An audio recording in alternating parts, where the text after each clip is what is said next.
कि अगर हम रोज़ा ना रखें तब भी अल्लाह हमें यही फरमाता है कि फ़फ़िदिया तो ताम मिस्कीन को खाना खिलाओ। अगर हम रोज़ा रख लें और दरमियान में टूट जाए, अल्लाह यही फरमाता है कि फ़िदिया जो 60 मिस्कीन है उनको खाना खिलाओ। तो अगर हम रमज़ान अल मुबारक का सारा महीना रोज़े रखें, सारा महीना रोज़े रखें, सेहतयाब भी हैं, रोज़े भी रखते हैं, हम तोड़ते भी नहीं हैं, फिर क्या हुक्म है?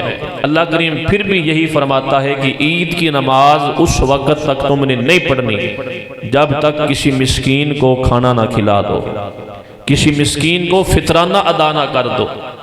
यानी कि हर लिहाज से हमें अल्लाह करीम यही फरमाता है, रोज़ा नहीं रखा तब भी मिस्कीन को खाना खिलाओ, रख लिया है तोड़ दिया है फिर भी मिस्कीन को खाना खिलाओ, मुकम्मल रोज़े रख लिए हैं तो ईद पढ़ने से पहले फितराना भी मिस्कीन को अदा करो।